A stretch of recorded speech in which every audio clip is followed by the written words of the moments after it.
the Nerd Show. Podcast Radio. She's a nerd, he's a nerd, talking about what we know.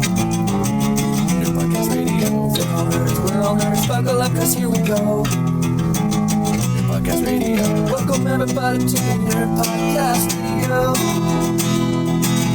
Welcome everybody to the Nerd Podcast Radio. Welcome to Nerd Podcast Radio, your nerd home away from home. Welcome to Nerd Podcast Radio. I'm your host, Super Vegan Brad, and I'm joined by the confused David the Hey, everybody. And Stolas is What's up, here. Buttercup? Is here, yeah. I'm here. Hi. Yeah. Hi. What's up? I love you all. We are here. Hi. How's it going? You okay, David? You okay? Yeah, you okay? fine. Everything good? I am gayer today than I was yesterday, so I'm doing great. And I think I'll be gayer tomorrow than I am today. So, the gay continues to grow. Would that be a... I'm trying not to reference the joke. That's the inside joke. That's not going to make any sense because it happened just before the... Oh, fuck it, I'm going to do it. Would that be a rainbow period?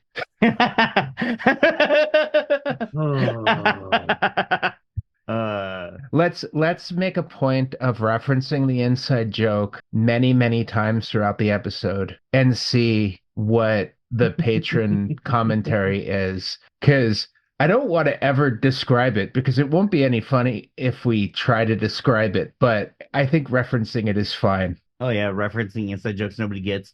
Yeah, Fantastic content. That sounds Fantastic good. content. That sounds good. It's only three of us this morning. Let's kill a little time with how's everybody doing? Is it a good Sunday morning to be recording? I mean, yeah, it's all right. At least I'm close enough to the coast where the heat's not a problem. But happy October in LA, everybody! Jesus. Are we seeing?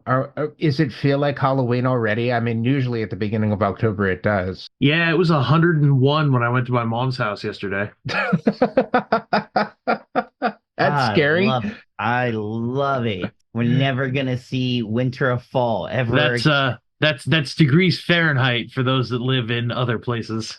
We're in like the best weather period here. It's like sunny 3 to 4 days of the week. It rains on the other days, but not all day. It's warm when it's raining. It's like good days to go on bike rides. Yeah, it's only cold in the morning seasons. and the evening. Yeah, it's a nice fall. It was 101 in Riverside yesterday. I think it didn't get higher than 65 here. That's 3 numbers. I remember one year as It's a joke. October. Because we have some family that live in Montana. As a joke, we took a picture on Christmas Day because it was like, I don't know, like 80 degrees Fahrenheit where we were. And we took a picture of ourselves in our bathing suit and sent them to our family in Montana going like, Merry Christmas from Southern California. We did that one year. We sent my family in Minnesota a Christmas picture of us around a barbecue in an open green field. Oh, that's a good one. That's a good one. I'm I like that. I mean, on the flip side, I'm reaching the season where I have to start thinking about winterization and covering barbecues and stuff like that, which is sad. Oh, so what you're saying is winter is coming. No, I think what he's saying is winter will never come again. No, that's us down here. No, I don't think winter comes until the ice storms happen in like February. I think before that it's just foreplay. So that would be the white period. Yes, that would be the white period. I hate you so much, Brian. Speaking.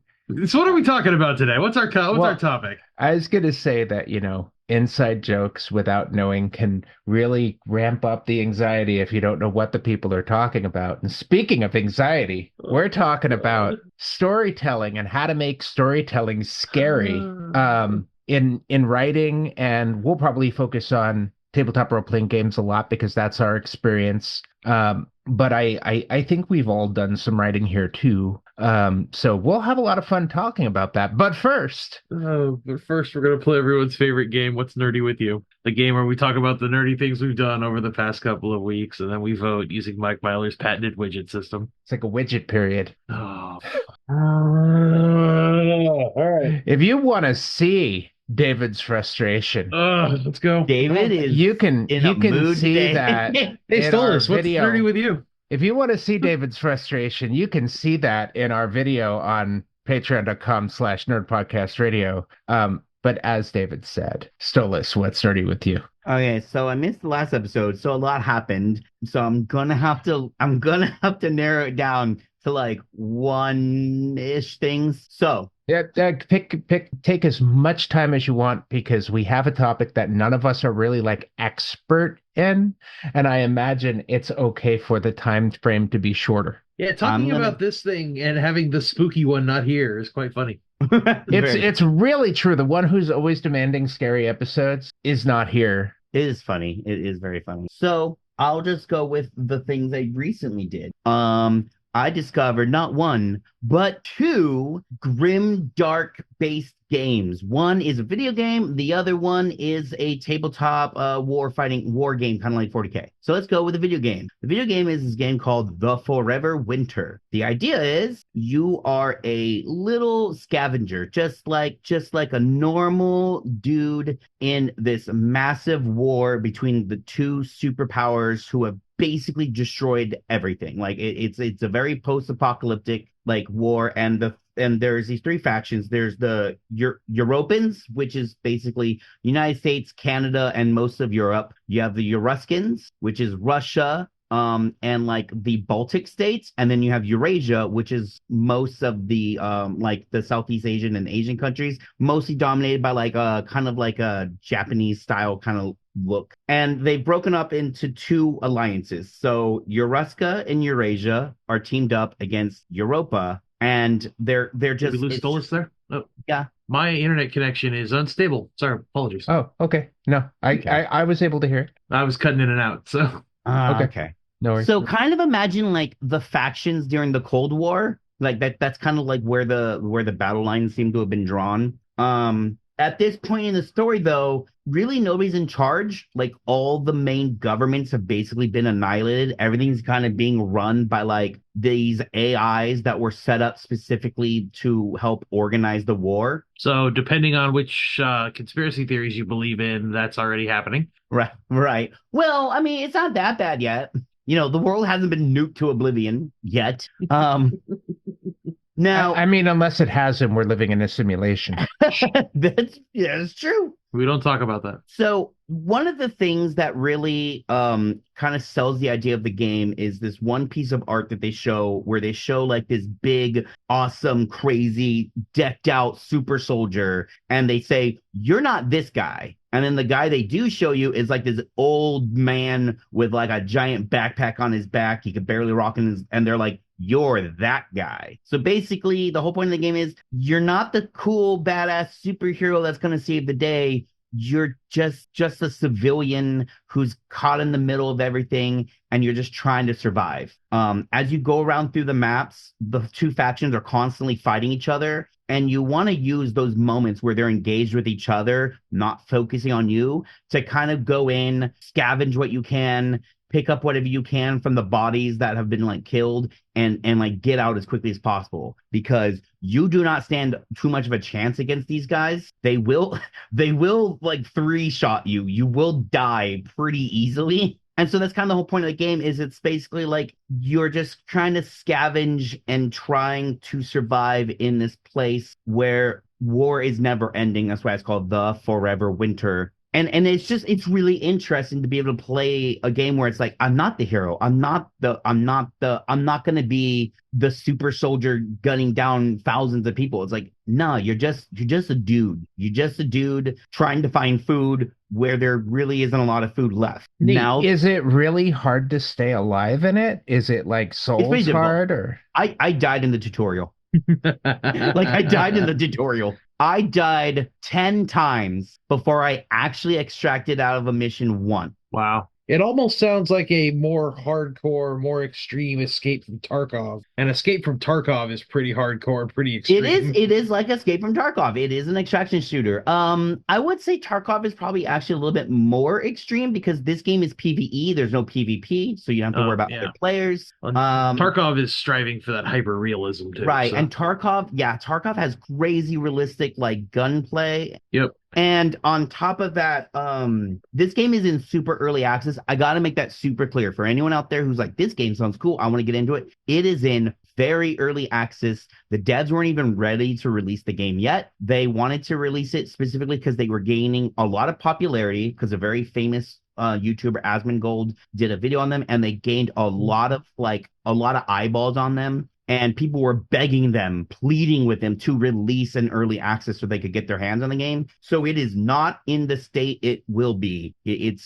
has a lot of bugs. It has a lot of, I'll be honest, it has a lot of problems. But what is there, I love, and I'm addicted. Nice. Like, I remember this time of I had just died previously, and when you die in the game, you can go right back in and you can retrieve your stuff. But if you die retrieving your stuff, that stuff you just had is gone. Whatever you took with you, that shit is gone. You're not getting it back. So I ran in, I got my stuff, and I'm heading towards the extraction point, and there was a bunch of dudes coming, and I'm like, fuck, dude, they're gonna see me, they're gonna kill me, I'm fucked. And then from the right side, I see the other faction come in flanking in, and they start fighting with each other. I'm like, yes. Behind me, I could hear tanks coming, and I'm like, oh fuck, I gotta get out of the way of the tanks. And then enemy mechs came and blew up the tanks. So I'm like, fuck, how am I gonna get out of this mess? I'm like, I just gotta run for it. So I just book it right through the middle of the firefighting, bullets whizzing by as I get hit a couple times.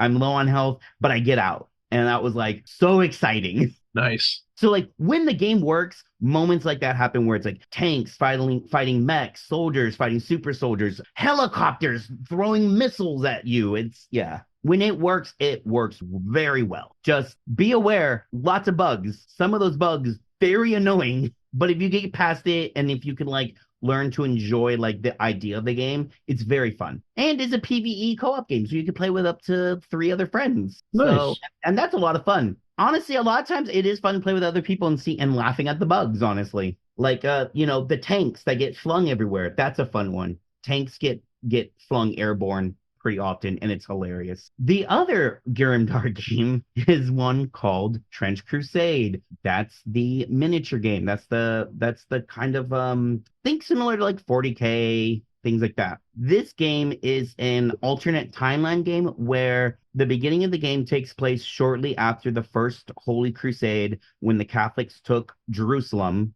And in this story, the Knights Templar were there. I know the Knights Templar aren't actually like founded till much, much later in real history, but again, it's an alternate timeline, and the creators of the game put the Knights Templar in a little bit earlier. And these knights discovered like a heretical demonic artifact in the ruins of parts of Jerusalem. And the artifact kind of corrupted them and caused them to commit what is known in the story as the First Heresy. Shortly after, they committed what's in the story known as the Ultimate Heresy, where they opened the gates to hell. Is Trench Crusade out yet, or is it just playlist? So you can playtest. Yeah, it's playtest. They had a Kickstarter where they released some of the models. That Kickstarter is over, but there's a new Kickstarter starting at the end of this month. But yeah, people are already playtesting the game. And they said that they're model agnostic. So they're not going to be like some game companies who require you to play their models, though. I mean, how are they going to stop you, really? They're very much like, no, play whatever models you want. We're never going to make a big deal out of it. In fact, they're like, we encourage you to get other parts and kit bash with us. All right. Right now, can't say how popular that's going to make them with other tabletop strategy war game companies, but sure. Right. But I mean, they're not doing anything illegal, so just as long as they don't do it in a tournament that requires admission. Yep. True. So what's going on in the current setting of the game is right now where it's at, where the game actually takes place is in 1914. So everything's very kind of World War I looking. You know, you have like artillery pieces, trench warfare with gas masks, and it's just the forces of humans, and mostly like, I think it's mostly so far just been like the Christian faith and Muslims kind of teaming up against literally the armies of hell. And it is as grim and gruesome and nasty as you'd expect. If you want to look this up, again, Trench Crusade, heavy content warning, you're gonna see some just awful shit. Awful, just bloody gory. I don't even want to say some of the more nastier shit you'll see just because some of it can get really bad. But like that's kind of the setting. The setting is you're fighting the minions of hell. Like you have to expect the worst. So for people who are watching the video, I just shared a image. I was sitting here while Stolas was talking about it, looking through images on my phone and on computer, and I found a cathedral mech from Trench Crusade that makes this game look really interesting. So that thing it's carrying this giant like rack there, and some of the like the faithful will purposely break their own bodies to be put on that rack, thinking that like their faith will help empower the mech to do more damage. What my favorite thing about that image is, the game is in like playtest, and people are like rushing around to make content for it so they can play the playtest. That is that is a raw 3D model stuck on the side of a 2D painting. Yes. And you see stuff like that when you see people creating content for playtest games. So people must be really excited about it because there's a lot of images online. Oh yeah. The thing that got me super into it is shortly after 40K and Games Workshop had like released some messages basically being like, hey, if you're going to be a hateful bigot, we don't want you in here. So a lot of like really kind of shitty people have been like leaving the Games Workshop and 40K hobby. They've been trying to find their own thing, and they got really excited about the idea of Trench Crusade because they were like, oh yeah, it's the forces of Christianity against those unholy degenerate demons. This is going to be the perfect place for us. And then the game developers of this game looked at them and also said, no, we don't want you guys here either. Get the fuck out. And that made me feel pretty good because I was like, sweet, I can play this game and not have to worry about dickheads. Sometimes, obviously, there's going to be dickheads, but like, at least I know that the game creators are like, we don't want them here either. I think it looks cool. I'm not completely sold. I was looking at some stuff about it, and it was like, it reminded me of Wolfenstein. Oh, okay. Yeah. I can see that. It really did. I mean, not Nazis, obviously, but it just the general like grimdark feel of it was very Wolfenstein-ish. Yeah, I haven't read the rules yet because I've just been reading the lore stuff. But from what I understand so far of the rules is, one, they do like an alternate activation phase thing. So there's no like, oh, you go first and your entire army goes first, and then you go second, and then your whole army goes. Because that leads to a lot of problems in the games a lot of times. And they also include a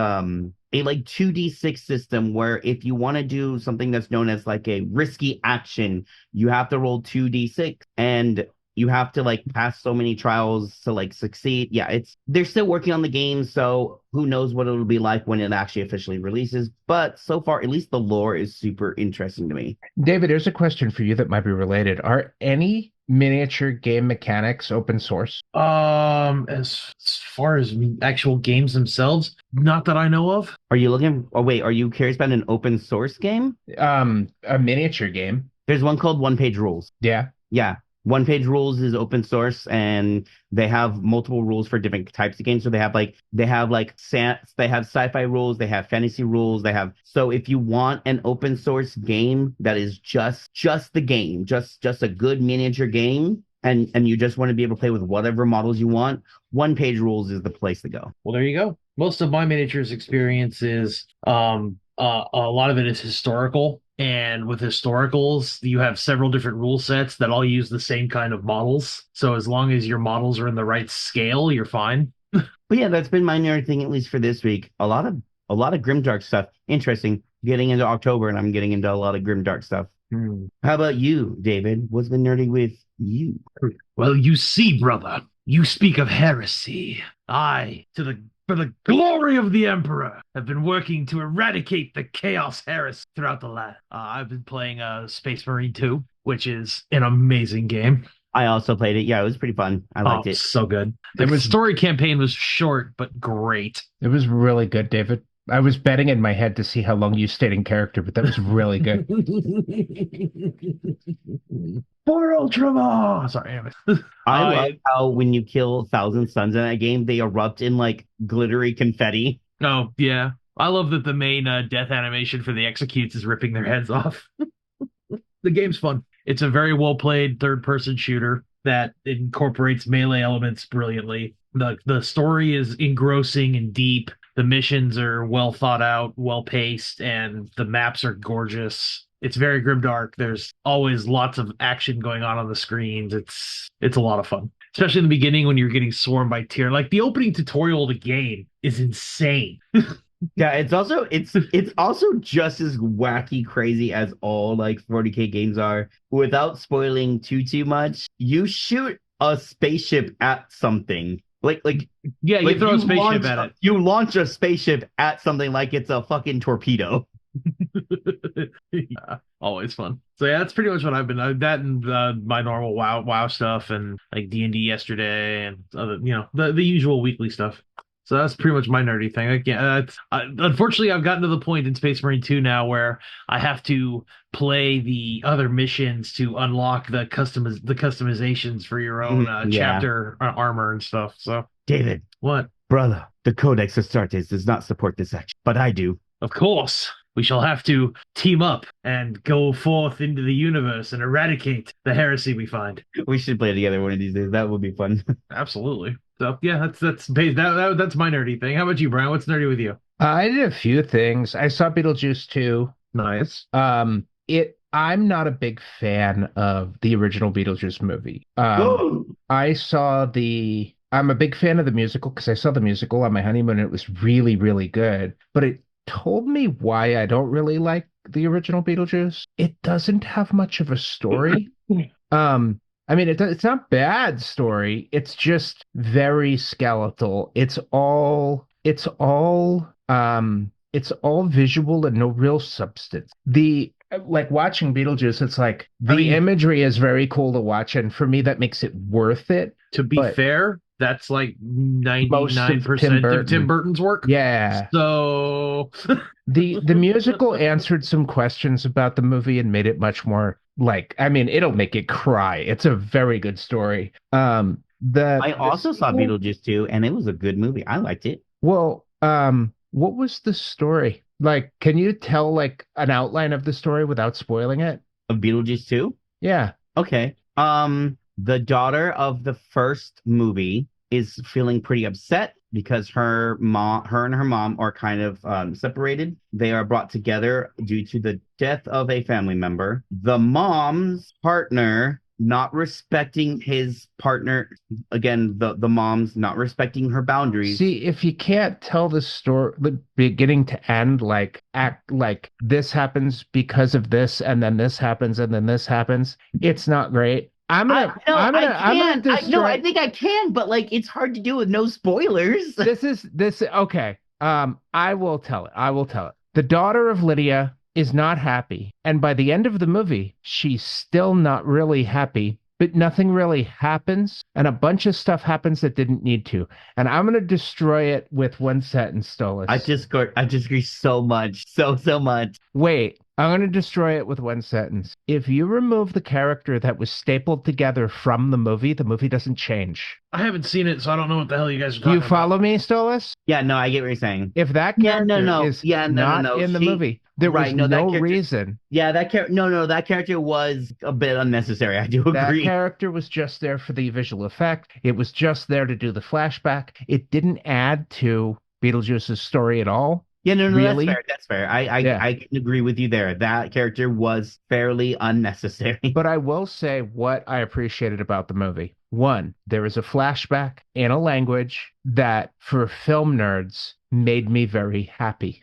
All right, now you've got me curious. Okay. Okay, I'm gonna say it. So if you want to skip ahead, I'll say the language. But if you want to skip ahead and not be spoiled, so the flashback is in 3, 2, 1 Esperanto. Oh, okay. And it's just out of nowhere. It's not explained. Beetlejuice has a flashback, and for some reason, it's in that language. That's funny. That is actually quite funny. So that was really funny to me. And then they did a they did their version of the Deo scene from the original movie with a different song, and it was bonkers. And it wasn't a flamenco song. It was just absolutely, or a calypso song, sorry. It was just bonkers. I will say that song in 3, 2, 1. MacArthur Park. Yeah. Yeah. Okay. Okay. I liked it. I thought it was really fun. I thought it was entertaining. I thought it was cute. It was really funny, but Brian is allowed to have his opinions. All right, Even if it's wrong. So the conflict that got Lydia's daughter going to the underworld, that didn't have to happen. That character didn't have to be in the story. There was no reason for that character. There were lots of B, C, and D plots that didn't really matter. It was just now to say I understand why people could like the movie because it's like the imagery is amazing. A piece of art doesn't really have to have a story, and the imagery is really amazing. But I like my stories to have a little bit more substance. I guess I see where you're coming from. There's no like huge, massive, like overarching like what's the theme? The theme? I guess I would say the theme is family drama. Yeah. I think more importantly, family coming together in the through adversity. Through adversity and the loss of loved ones. Yeah. What's funny was you kind of got the vibe that they hated the character that died. Nobody really showed any kind of real like remorse. Yeah, But that makes sense. yeah. Okay, I will tell a story about it though. Okay, I'm going to tell a spoiler story for a few minutes, but this is a background on the movie story, not a plot story. The actor who played the dad in the original Beetlejuice, he's a pedophile, and they did a giant fuck you to that actor in the movie. That made it pretty worth it. It was very funny. The character is in the movie, and it is such a great fuck you to that actor.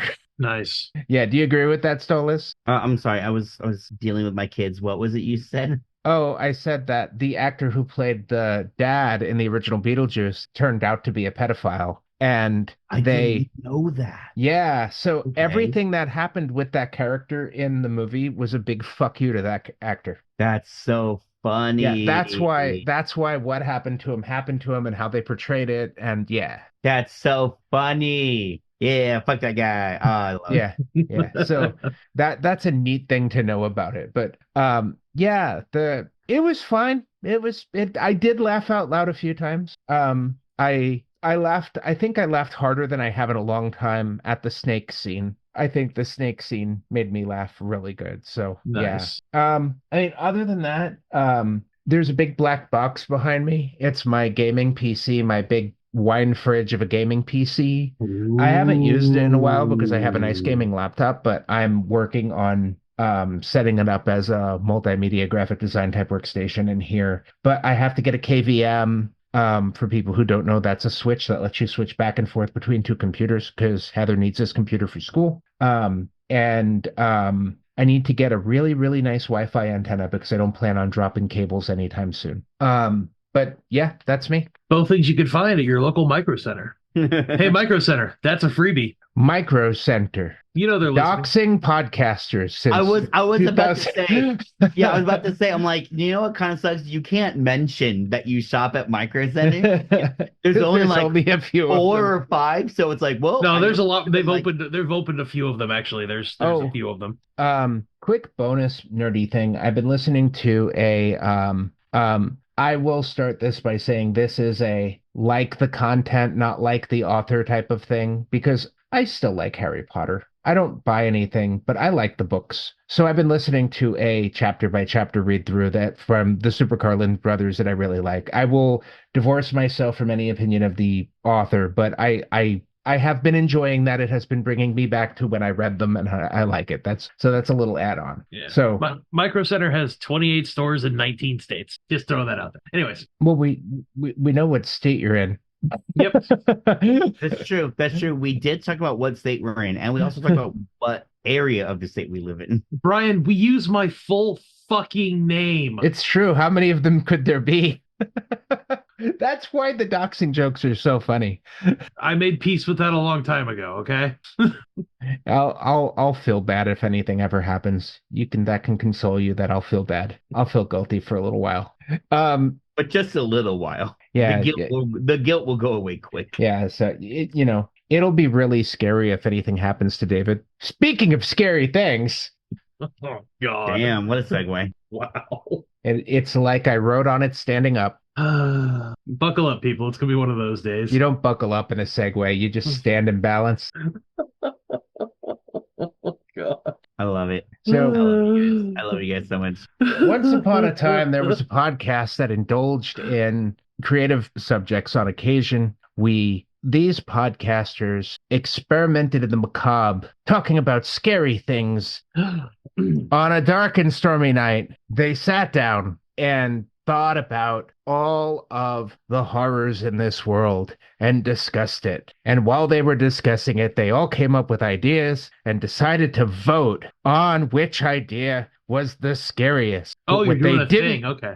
But what they didn't know was a creature was born in that creative stew, and that creature was known only as a widget. Widgets bubbled and gasped and came forth, and now we use them in a game on a podcast every week. I wanted to do a bit on a scary story because we're talking about how to come up with them, and I didn't stop you. yeah.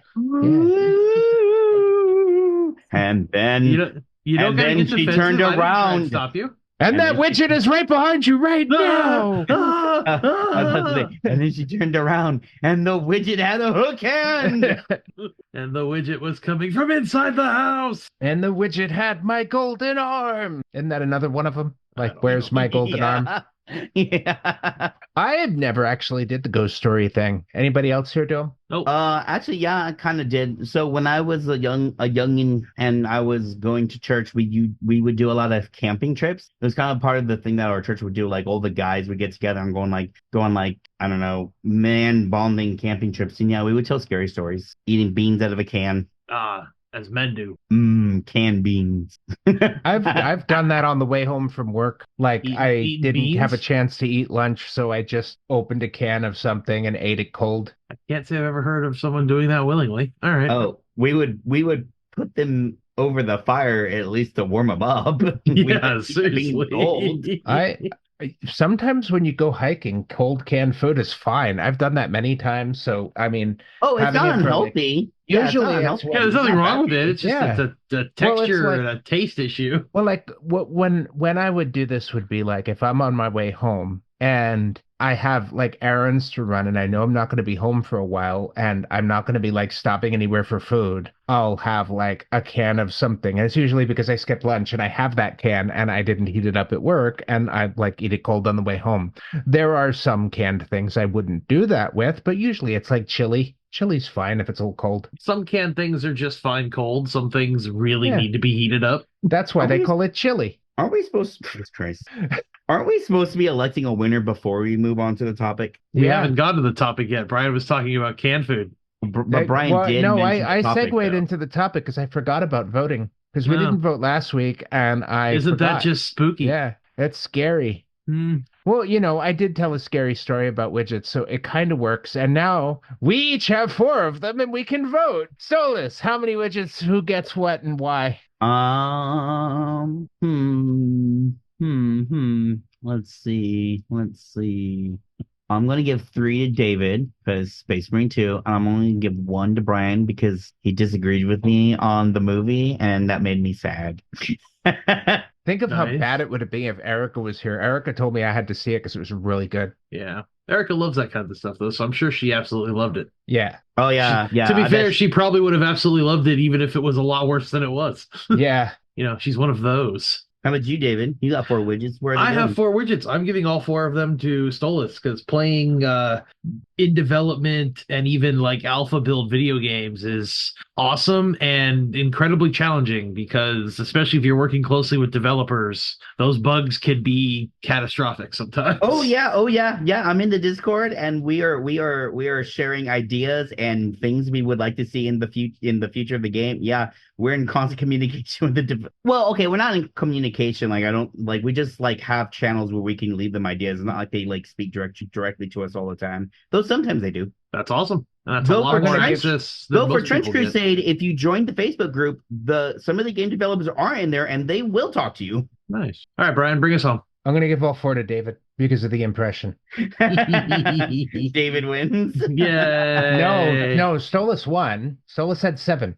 How did I have 7? I gave 3 to David and 1 to you. Oh, I David gave 4. those 3. I gave those 3 to. No, he thought you gave them to yourself. Oh, No, I so didn't that give them to means myself. you and David I both would- have 4. So it's a tie. And once No. on a stormy night, when a tie No, David happened, had 7. He's doing a bit. no. I gave David 3, and you gave David Stolas, 4. he's doing a bit. Oh, so yeah, David wins. I was gonna do a bit, but because I thought it was a tie, but it's not. So there's no bit. The confused period continues. I could have kept quiet and won, but see, that's how good and moral of a friend I am. I apparently can't do math, and that's scary. And you know what else is scary?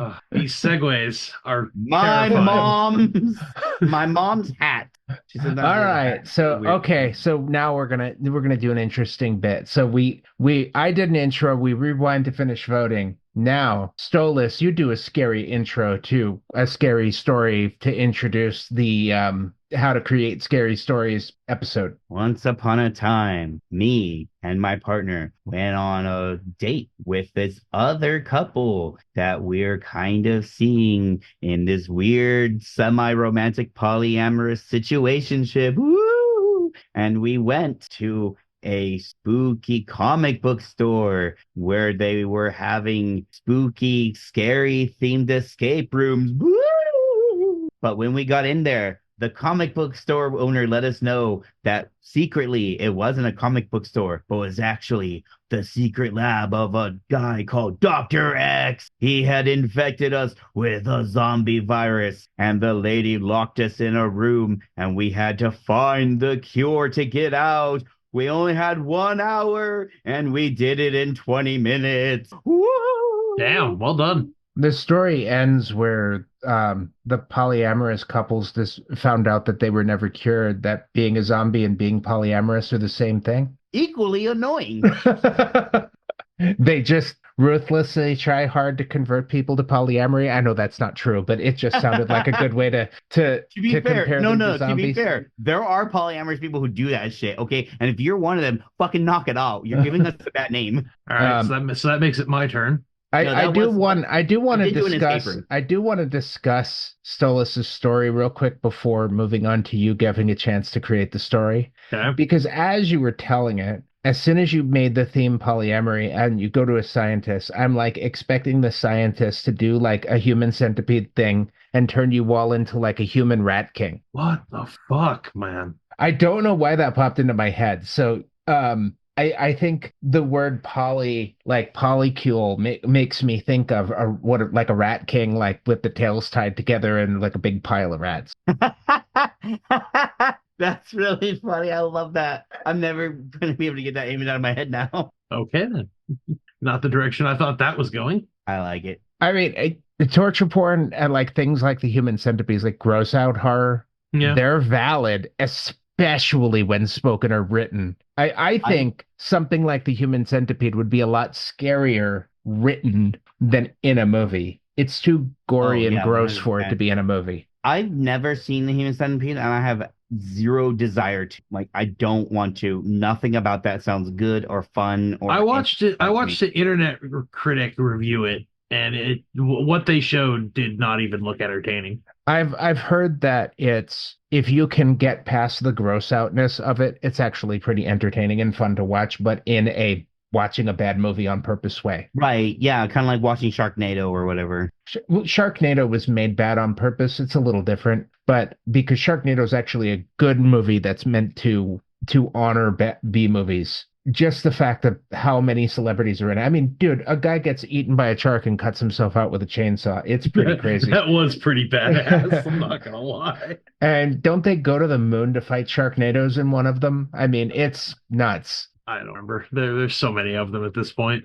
All right, your turn, David. We're serious. We're serious. All right. Well, submitted for the approval of the Midnight Society. Sorry, that was a Are You Afraid of the Dark joke, but ish. Shit, I don't know. Scary stuff is not usually my forte. I mean, Well, you ran Carrion Crown. How'd you pull it off in that? Carrying Crown is a lot of fun because a lot of the settings are just creepy to start with, and then you start adding in, there are certain tropes you can follow and things you can do that are, tension building. Your characters are moving around and stuff, and you mentioned that they keep, you see shapes in the corner of your eyes, but you turn and look and there's nothing there. Or you hear something move, and when you look, there's nothing, and you see a shadow that you blink and it's suddenly not there anymore, and a lot of the creepy stuff really it's the thing with that though is it's all psychological. So the better you are at being able to get into their heads, the better you're able to implant what you want them to be affected by. So for the game of Carrying Crown I played, I've known my players for a long time.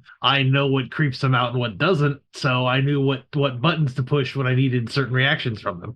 That's what I think makes like D&D and other RPG like games. I think that they have a really high chance to tell really amazing, very terrifying stories, because a lot of times people, when they play these games, they play with people they know. Mm-hmm. So like you all know each other pretty well, and you've all gotten to learn like what really triggers people. But you also know how to do it in a way that like you're not gonna actually cause any psychological harm, hopefully. Oh, I got those guys so scared. They were approaching every single door like it was going to eat them. Because it could. Well, because two of them tried, but that's beside the point. I They'd be like, all right, so you come up before a door, okay? It's a door, right? So what about it? What is it? It's a door. I ramp up anxiety in my games by allowing my party to split and going many game sessions without ever having any consequence for that. And then one day, one of the splits will have a monster show up and they'll have to roll initiative solo. I've done it a few times. It's great. No, I'll be all right. Oh God, no. I always have like, if a solo fight doesn't kill the character right away, the assassin's gonna leave so they can try again. One, that makes it so if they got away, it's going to increase tension. And two, they're going to be really tense about splitting up the group in the future. They're also going to be looking over their shoulder for that assassin to come back. Yeah. Yeah, that's a real big thing too, is you give somebody something to worry about that has no consequence, but they're constantly worrying about it because they don't know what the issue is. Yeah. At certain points, the less you tell them, the more tension it adds. So I brought up this whole thing about us like telling the story at the beginning of the bit. It is very hard to maintain tone when the players at your table are not on board. And if I try to just tell a scary story on the podcast without any warning whatsoever, you guys aren't going to be on board. So it's not going to do a good job of maintaining like a scary, tense tone. I mean, unless I'm really freaking good, which most of us aren't. But you still need to have like your players have to be on board with maintaining the tone. And I think that illustrated it pretty well, because it just catches you off guard. It's you're like, oh, Brian's trying to be scary. And then you just wait for me to be done. And it's like, yeah, you sounded good. What you're saying is, for fear to be really scary, there needs to be consent. I don't know necessarily consent. I wasn't talking about a consent. I meant being on board with keeping the tone at a certain level. I would say that the people are consenting to the tone being that. Not really consent is what I mean, because content can always get scary. If someone says, I don't want to play if it ever gets scary, you could say, well, you might as well leave because I can't control that. What do you mean? Like, do you not want gore? Do you never want to fight undead? That kind of like specific thing. Yeah, I see what you're saying. It's or like spiders. a consent thing. But if someone says, I don't want it to ever get scary, it's like, I don't know what scares you. Get out. To be fair, there are people who will have like checklists of what they don't want in their games, and some of the checklists will include things like zombies, spiders, like things like Yeah, that. that's fine. That's specific stuff. But just saying a blanket term, like Yeah. I don't want to be I scared. It's like, I don't well, I don't I think it's nuanced in that like players being on board with the tone isn't the same thing as consent because being on board with the tone is sort of like the players role play in a different kind of way and try to keep the jokes back a little bit. I mean, you can still joke and have fun, but you kind of think, is this the right time to do it? Because if I do it right at the super high tense point, it might ruin what the GM's trying to do. You don't want to get too controlling because that's you're just telling a story and it's not really a role-playing game anymore. But if everybody's like on board with the tone, it's a lot easier to tell a scarier story. Consent, on the other hand, yeah, that's important because like you want to find out if your players care about things like gore yeah. or SA or anything like that, because there can be games where that stuff is involved. That's fun, but a lot of people like to throw X cards at that, so you don't have that in your games. Like I don't do any kind of that. I don't do violence. When I'm player or GM, I always let them know no violence against children, no kidnappings, and no SA. I'm just not comfortable with any of that at the table. Yeah, that's fair. In the game I'm running, somebody said no slavery. That's a harder one for me, but I'm respecting it. We're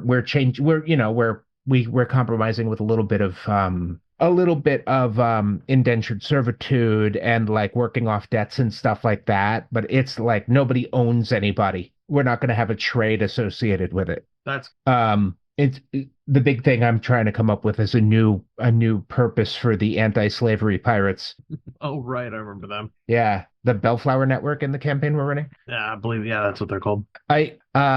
My tools for scary may be different than yours. Well, yeah, that's If you guys are running a scary game or telling a scary story, what are your tools to keep things tense? Like, did you just use the toolbox and carrying crown, or did you have anything that you discovered along the way? I use a lot of the toolbox and carrying crown, but when I'm running an adventure path, I change things up enough to where, yes, the bare bones from the adventure path are there, but there's enough of the random shit that happens during these games mixed in that it's damn near impossible to tell where one, I don't follow it 100% exactly as it's written. So there was some stuff that was purely my own additives. I had so there was a creature that they faced that they almost killed, believe they killed it and just left. So I had them whenever they were close to the water. They always got this eerie feeling that they were being watched, and it's because it was following them. And if they ever went back into the lake for some reason, it was going to attack them. And it's just one of those things you casually mention. It's like, oh yeah, you get down by the riverside, you get the hairs on the back of your neck kind of stick up. It almost feels like you're being watched. But you look around, you don't see anybody. You're like, what the hell's going on? It's the oddest sensation. And if you know your players well enough, you can give them a description of something that is just enough to make them go, now why the hell would they say that? What's going on? And it gives them more to think about, to occupy their mind, and it makes them start to, what's the word I'm looking for? It makes them start to build their own. Honestly, the scariest thing that you could think of is the scariest thing you'll ever find. Your own mind is capable of scaring you better than anything else. That's why it's always better when you don't see what monsters look like in things. Oh yeah, Like, because your the imagination unseen- is a billion times worse than what it actually turns out to be. like showing bits and pieces, like maybe seeing like claw marks, so you're like, okay, this thing has some sort of claws of some kind or something like that.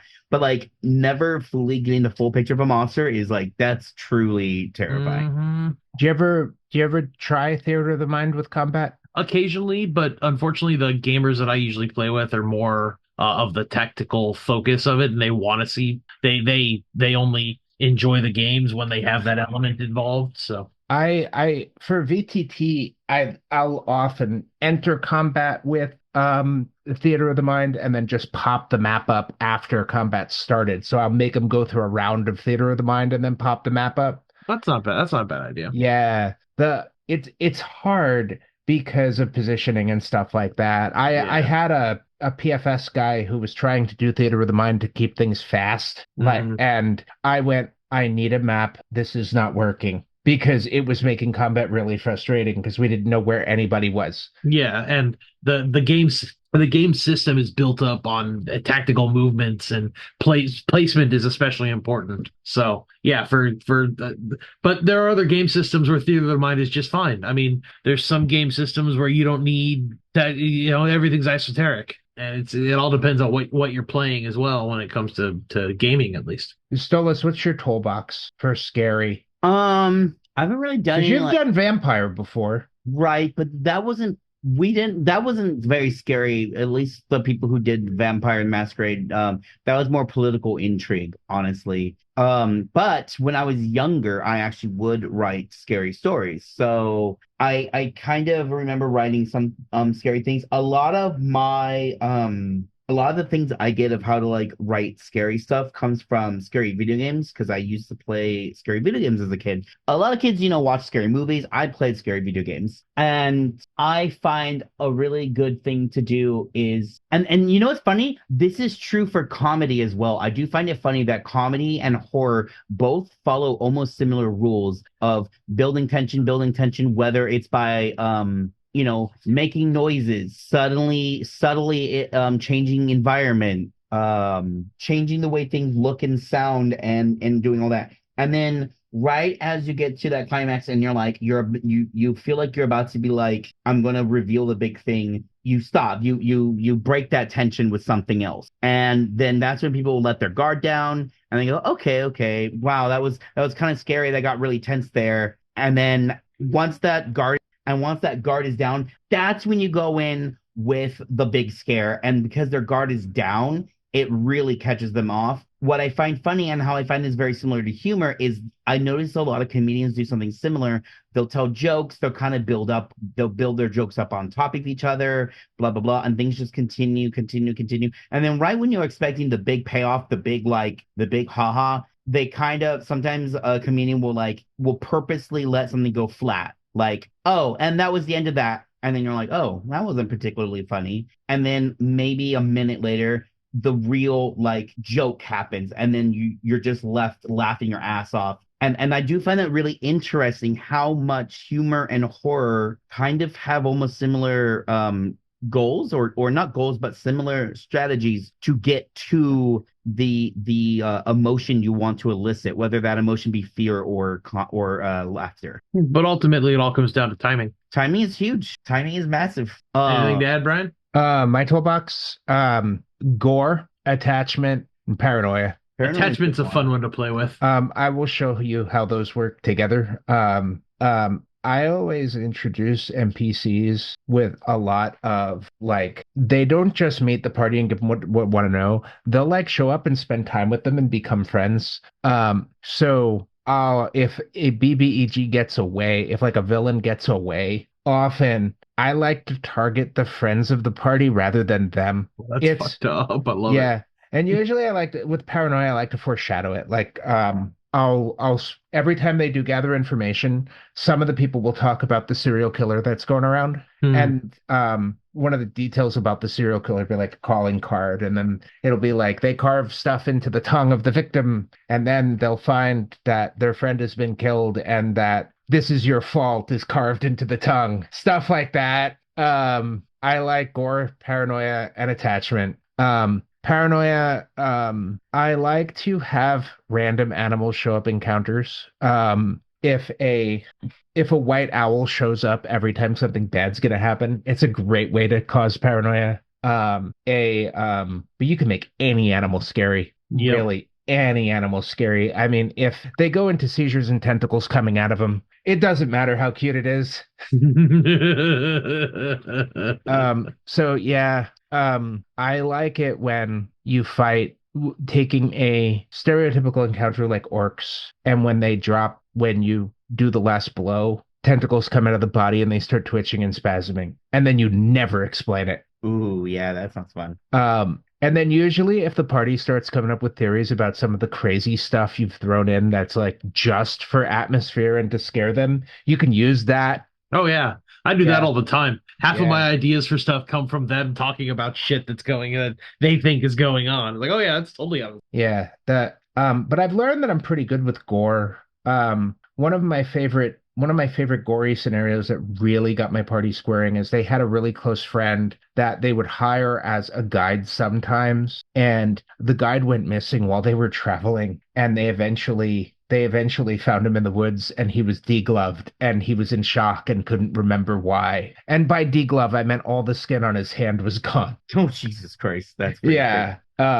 I think I did have a reason why it happened. I don't remember if they ever found out. I knew that the guy was in shock and wouldn't talk about it. The thing I want to try to do like subtle horror stuff one of these days. I find the idea of like subtle psychological horror, something that doesn't have a big massive scare at the end, to be really interesting, but really hard to pull off. I was reading it. I think it was like the Book of Vile Darkness or something like that. It had like the NPCs in there back in like the D&D 3.5 days. And one of them was like this chaotic evil shopkeeper that he was a chaotic evil character that the super evil thing he did was he would marry lonely women and then take all their stuff and leave them homeless. He didn't kill anybody, but it was like one of the most vile villains I've ever read in a story was this people who just victimized families and stuff. He got happy couples to split up and then married the wife and then like left her destitute Wow. for fun. Wow. So like a guy who just likes causing pain and suffering. I think they were That's just it. trying to show that chaotic evil doesn't mean you're a murderer. It really doesn't when you're using alignment systems in games. It's one of the reasons why I like non-alignment systems because it's easier to come up with villains that aren't just killers. Yeah, trying to play a evil villain that isn't just a psychopath is hard. Well, you got to think of like what did they do to cause pain? Like and it's like for most of us, truly evil, nasty people don't come up very often. I did have a site director at a place I worked once that I could describe as truly evil, and they have inspired villains in my games. Oh, wow. I actually had so I'm running another campaign right now, 5th edition with a different group. We're playing Curse of Strahd, and it's the first time the party had actually met Strahd, and they were in the middle of fighting some evil druids, and Strahd shows up, and he goes, and they go, "Oh God, you're here! No, we don't want to fight you. You're too powerful for us." And he goes, "Oh, I know. I'm just here to watch." Oh, that's And good. They were all like, "Wait, what?" He goes, "Oh yeah, no, keep going. Do what you do." I think that was one of the things Strahd did, like in the original 2E Ravenloft adventure too. Like he would just show up and watch you fight mooks. Yeah. Like he Or- would show up and have conversations with the party before you even confronted him. Oh yeah. Oh hey guys. He's like, "Wait, oh yeah, no, I know you all by name." I think one of the scary things I've read in like like role-playing game tip books and magazines was have the big villain know more than they know. I find that one hard to pull off. Like the only way to run a genius monster is to just have them know the party's plan already. And it's kind of hard. It's sort of like, you fight the dragon and it's like, how did he know we were going to do that? Well, he's a genius dragon. He figured it out. It's cheap and hard to do, but it is how a dragon would be. I find if you do though, like have like traps and spells and stuff set up in the dragon lair that are specifically tuned to the party, and it's like, how did the dragon know to do this for the party? And it's like he didn't. He Yes. has traps like this for every single possible encounter. Yeah, he figured someone might go in that particular air vent, so he warded it. It Yeah. wasn't specifically set against you. You just happened to be the right combination to get trapped by it. Yeah, and it wasn't that he knew you cast that spell all the time. He had a ward set up that has divination built into it that can detect if you cast that spell all the time.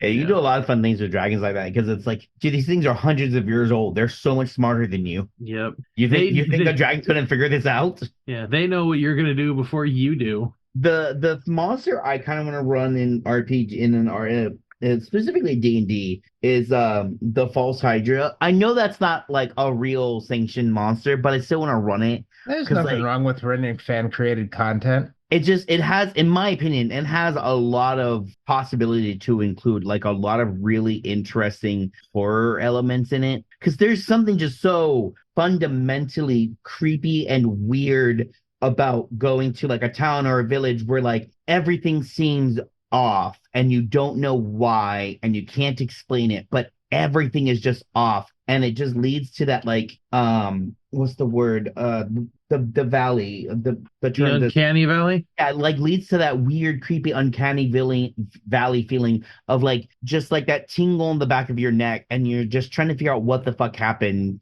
And then, of course, it ends in some big, creepy looking thing. I almost wonder if the false Hydra would be better if you didn't see the Hydra itself at the end. Can you I give a just don't know quick how you would do description that. of the false Hydra for people who don't know? If you have okay, if you've ever played Zelda Ocarina of Time, the dead hand monster at the bottom of the dead dungeon of the like the creepy dungeons, that's what it looks like. It's like a giant white blobby Okay, thing how about with for like a those? How big about for head. those that haven't played Ocarina of Time? How about this? If it eats people, you don't remember them anymore.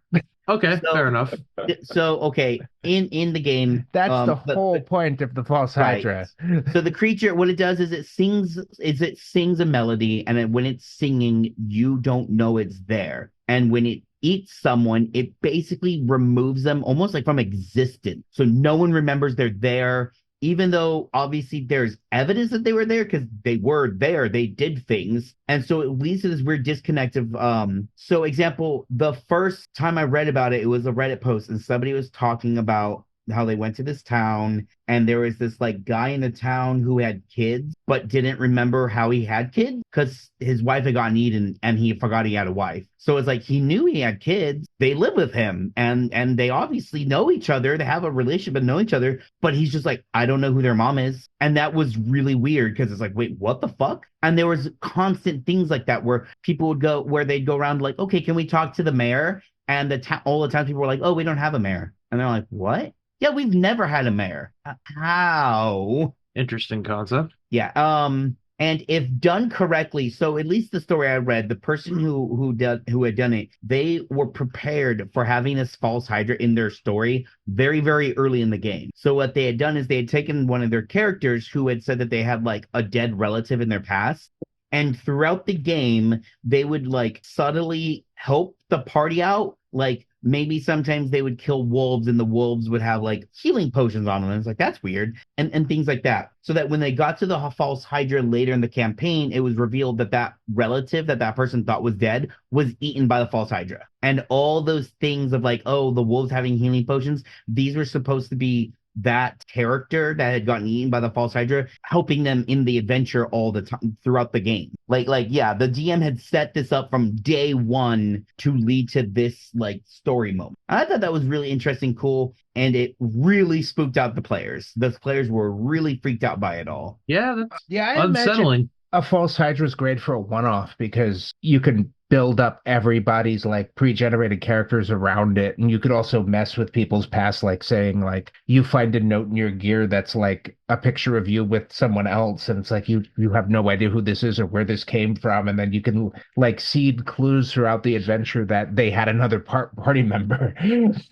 Yep. Easier to do with a one-off though. Yeah. Most I horror games are easier to do as one-offs. That's why that adventure path in Pathfinder was so strange because it was a full 6 book adventure path that was completely horror themed. yeah, as far as like horror goes, I don't want to run a horror campaign. I like to run a normal campaign with scary stuff mixed into it. Another tool I Yeah, I use agree. is for building tension and like horror. So role-playing game, Pathfinder First Edition introduced this thing called haunts. And haunts in Pathfinder First Edition were Fucking mean. complicated, mean, deadly things. In Pathfinder Second Edition, haunts are just traps and hazards that you disable them with religion instead of with thievery. I like that better. But one of the ways to use them is you come across a haunted area and then the encounter happens. I find that to be very interesting and scary. But you can do the same thing with a trap too. So like the party comes into a room and like the pit trap goes off and there's a monster at the bottom of the pit trap. Much more interesting encounter than there's pit trap in the room, you fall in and somebody gets hurt and they climb out eventually. There's a haunt I've been playing around with in building encounters. It's sucking freezing mud where it's like you feel like hands in the mud are grabbing your ankles and dragging you down and doing cold damage. And I thought it would be fun to have the party encounter that, start initiative while that's happening, and then start having skeletons climbing out of the mud in the swamp. Oh, fun. And that seems like it'd be pretty scary. Yeah. Mostly because, you'll start initiative and people are just like, okay, we have to figure out how to get rid of this hazard. And then skeletons start coming out. And then if you want to tie it together into one hazard, you could be like, skeletons keep coming out until you can disable the haunt. Mm-hmm. Another subgenre of horror that I really enjoy, I really like cosmic horror, like Lovecraft stuff. And I love it because ultimately, at the end of the day, the biggest fear that humans have displayed since the dawn of our existence has been the fear of the unknown. Because the unknown is scary. Like, is there a lion in the grass? Is there a tiger in the trees? Is there a bear in the woods? Like things like that. It's just fundamentally it's meant to scare us. Because obviously, being afraid of things you didn't know generally saved you. And what's the biggest unknown than the fact that we have no fucking idea what is really beyond our galaxy all that well? I mean, sure, we have images of stars and stuff, but man, the universe is so much larger and so much bigger. And it's when you think about it, it's actually a little scary to think about. Like, here's an example. There are these stars in the universe that when they collapse in on themselves, I guess from the North and South Pole, these stars, they shoot out beams of these radioactive beams out for like light years, and they just spin constantly in wherever they are, just kind of destroying everything in their path. And it's just really kind of weird to think about, of like, if something like that ever happened within the relative proximity of Earth, we were in the path of one of those beams, we would be wiped out in an instant and we wouldn't even know it was coming. And that's the kind of shit that's in the universe. Things that could just in a split second completely destroy you, remove you from existence, and you won't even know it's coming. And I don't know, that's scary to me. That's really terrifying. Your characters walk out of the building and notice that the sun is being blocked out. People are all looking up in fear as it looks like the sun is blotted out by a moon, but the object floating in the air turns, and what you're looking at is almost indescribable. It looks like a moon, but there's a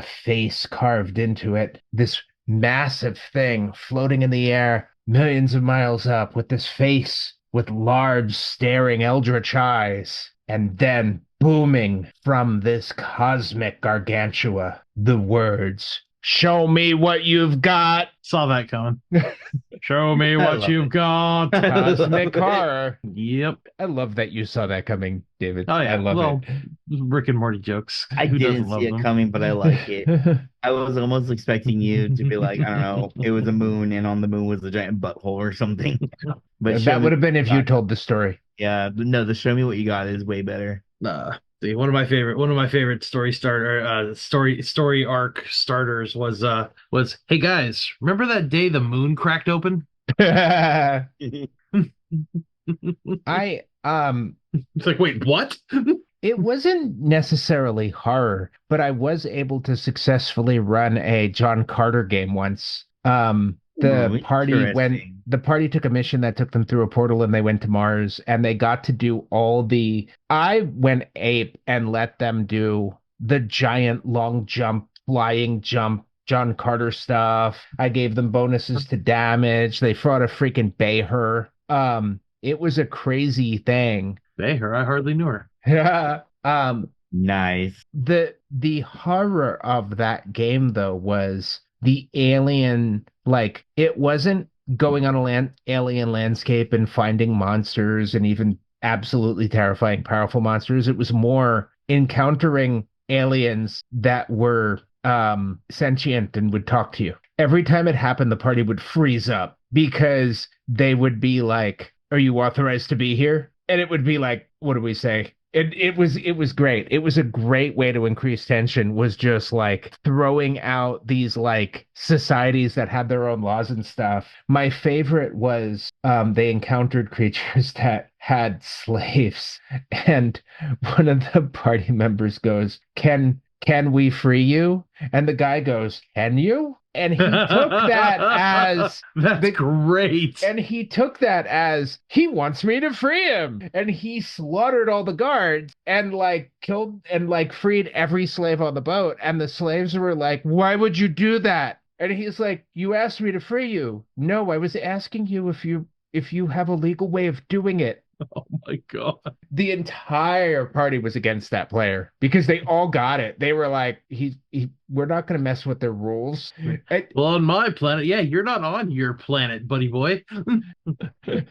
I think he pictured them being like, they're all chained up rowing the boat when really they're like the accountants and stuff. Yeah. Well, there goes my meal ticket. You know, a game really gave me the spooks, even though it wasn't really supposed to be a scary game. And like, not all the time, but there were points in the game that I was like, this is actually a little spooky. Was Majora's Mask. Like, they're just parts of Majora's Mask that is like really actually pretty scary and like spooky, which is funny because it's a Zelda game. It's just like a normal adventure Zelda game. It's just there are certain parts of it due to the sound and the environment happening in the moment. It was just like it would have random moments of this is really like unsettling right now. Is that the one where you fight the shadow version of Link? Yeah, and there's also and the main villain is the Skull Kid with the spooky Majora's Mask. Oh, okay. By the way, I had no idea. I just know that many Zelda games you fight a shadow version of Link. There is a lot of them. I was like, well, yeah, you do, but you also do that in Ocarina. He's one of the main bad guys. And in Link to the Past. Yeah. Link to the Past is the first. No. What's the Zelda 2 for NES called? The Adventures of Link. Adventures of Link was the first time you fight the Shadow Link. So that's us for time. But if you want to hear us keep talking, you support us on Patreon. We have bonus episode that we do, and we talk about more stuff. But for now, yeah, that's about it. Until next time. I've been Super Vegan Brian, joined by David the Bye, everybody. Bald the Third and Stolas. Bye. The Third. You. Stay nerdy, stay informed, stay awesome. Big. Bye. Oh, I don't know. where's my golden?